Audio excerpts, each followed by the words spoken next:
Hey, this is Keith from Save the Rust. So today, going to work on this 1942 Harley. This is for our adventure bike 45 we've been talking about here a little bit. The plan is to straighten this thing out.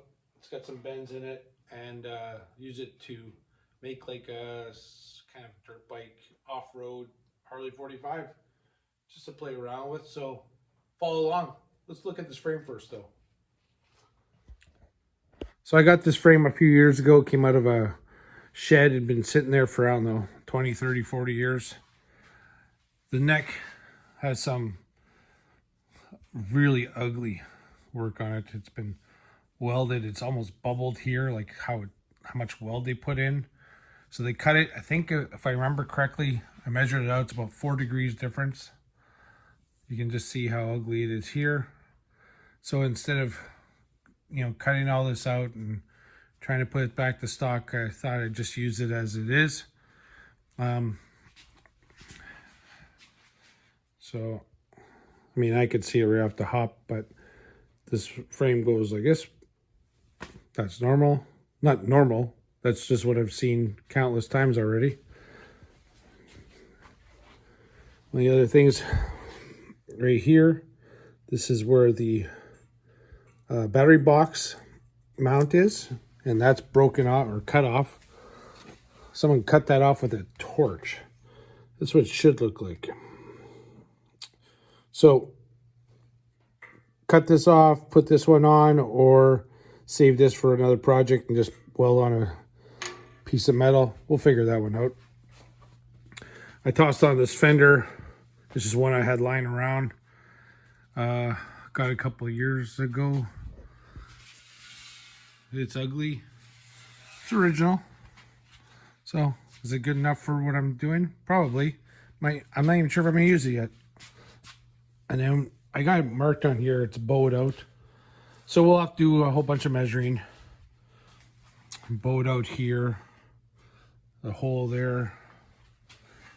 And first thing we got to do is replace the seat post bushing. There's a hole here. There's a hole here. So there's a hole here.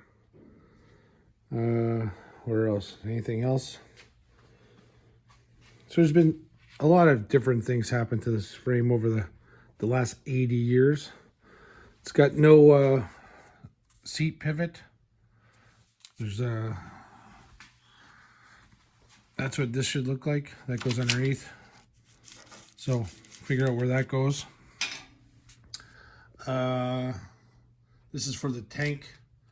Between the two tanks, the cover. You can see that they drilled out 2 more holes here. So again, lots of stuff that needs to be welded up, and oh, big dent here.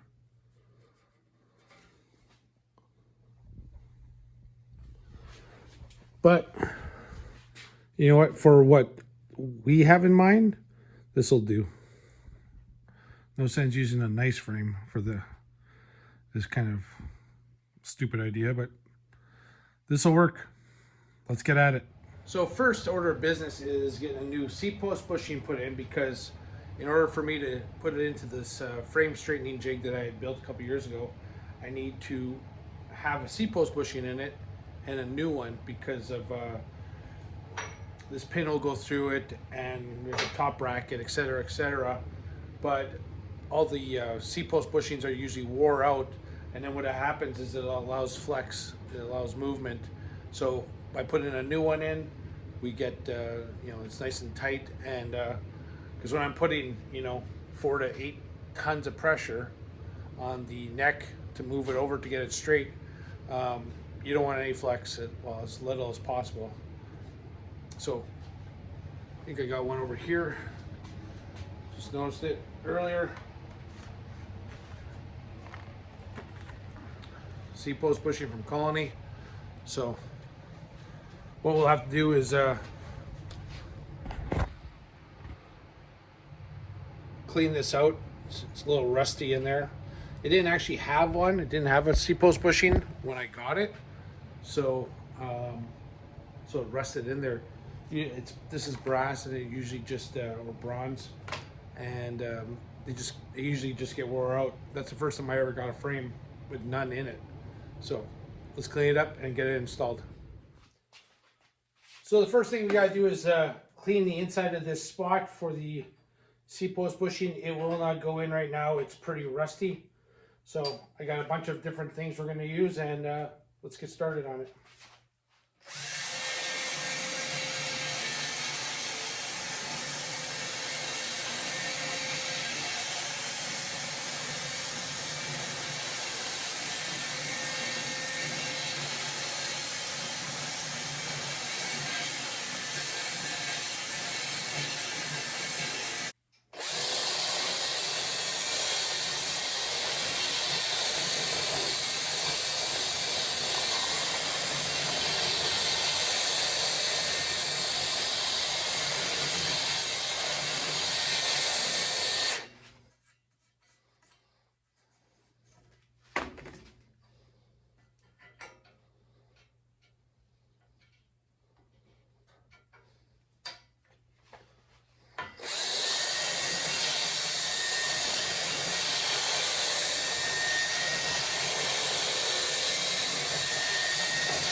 A little bit cleaner.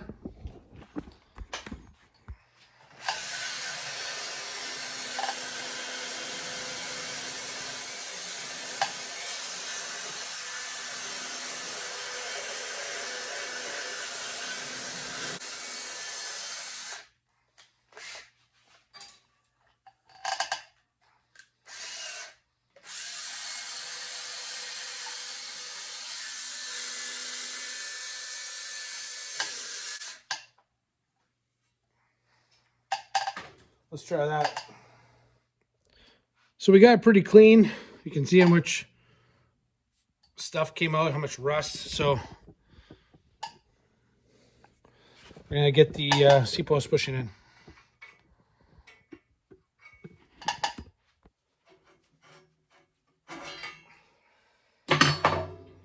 C-post pushing. You can feel it just starting to go in.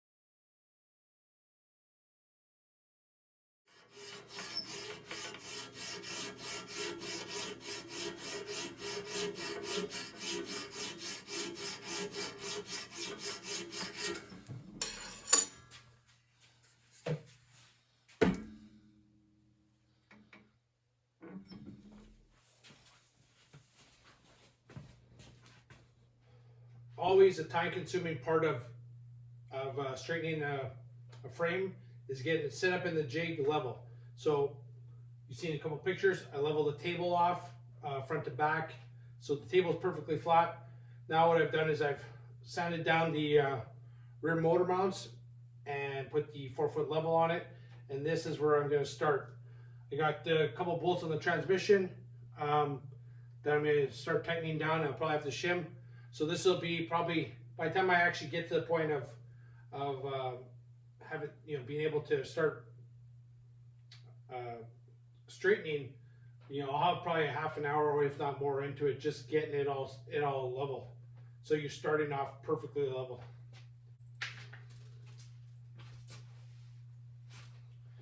Because as soon as you start tightening it down, it's going to pull the frame this way, pull it that way.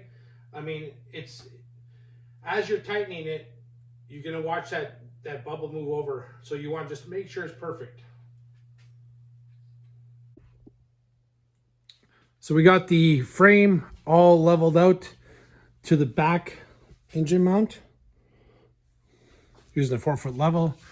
The entire perimeter frame is all tight. Takes a bit of time to set this up. You got to shim it here and there.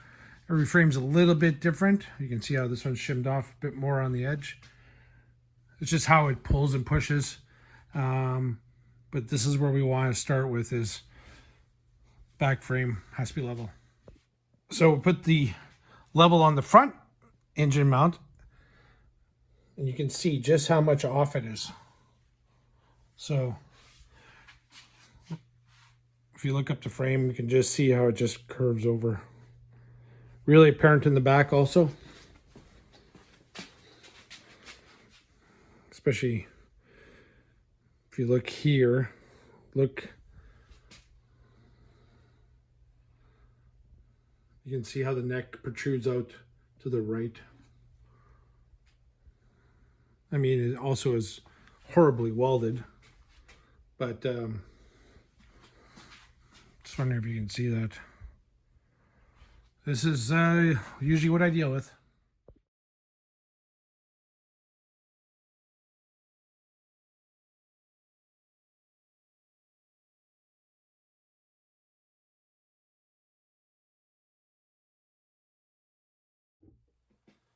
So we got to put the bearing cups in.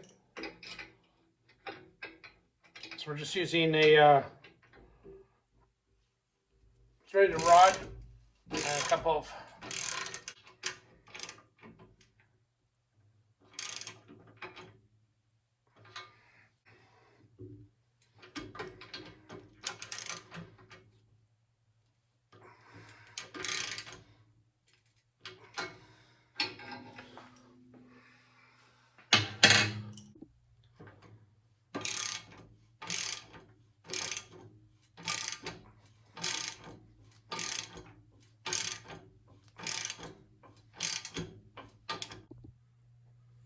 So we're all ready on the frame. What I've done is I've set up the laser level, and I'm going to show you just how bent this thing is. So I have the laser level here. I got it centered on the table, and it's offset here. I mean, on the table part, but then as you go up, it comes up here. And it's pretty good. And then you see where it should be. It should be like right on that center casting part and up the center of the tube. And just watch it keep going. It should be on this point of the tube. It is way over here. And you keep going, and it's really hard to see on the neck, but it is right about there as far as the center line. So it's off at the neck. Oh, there you can see on my finger. Half inch plus. So what I've done is I've put in the straight bar into the neck, and you can see it's bent off to one side, but then it kicks back here. So the neck is actually over this way at the bottom, but the entire front stem is over. So let's see if we can see it a bit better from the back side.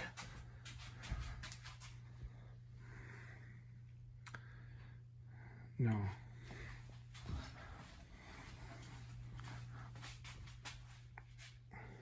So what you can see is on the bottom here, it's at about 1/4 inch on this rod, and it goes off right off the edge of the rod. So let's say I put the straight edge here.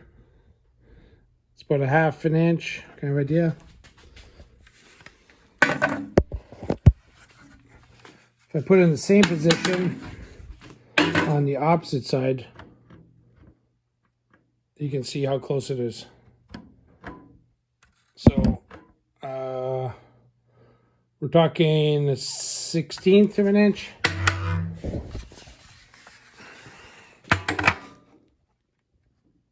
And on this side, closer to, between 3/8 and a half. So now you can see the plane, how the C-post tube, we'll say that's straight, and then how the entire front section of this frame is over. And one of the things I wanted to show you, or I did show you, I got the back motor mount all level. When I put it on the front, it's twisted. So what I have to do on this frame is I'm not going to put the brace between the two motor mounts. I'm going to push down here. Well, I'm going to push up here and try and bend this area right here on the bottom of the frame to bring this motor mount back in level before I proceed up here more. Challenging, but fun. So we're going to start off by pushing over the neck over. I'm going to show you see how it's on the front mount. This should be level. That's how much this front section is bent compared to the rear.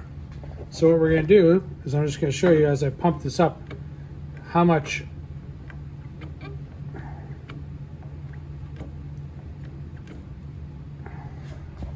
now. It's hard for you guys to see this, but when I go to release it, how can I do this? So watch the bubble. So I'm just over, I'm going to go over a little bit.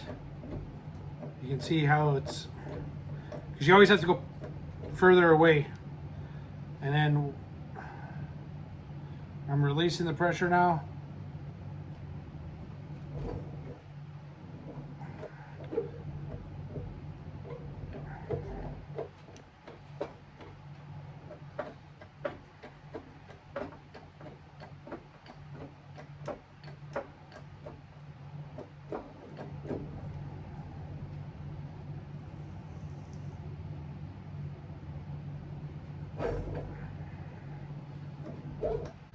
So that's the start of it, and what I'm going to do is I'm going to have to put another porta power on this side, going here, kind of holding the bottom of this section. So when I push on it, I'm very specific where I want it to bend. And keep pushing on the neck, and then all that stress will be right down in this point. And then we'll hopefully start getting it back to being straight again. But this is going to be this is a bit of a process. If you're interested, I've done a few more frames. There's a bunch of series on this, so check it out. It's under frame straightening jig, frame straightening. So stay tuned, because we'll be working on this again this week. But takes a lot of prep to get it perfect before we can start straightening it. So thanks for watching. Thanks for subscribing, liking, your comments, and check out our merch. Support our channel, and hope you enjoy seeing what it takes to get some of these bikes back on the road. This is Save to Rust. I'm Keith. This is who we are. This is what we do. Have a great day.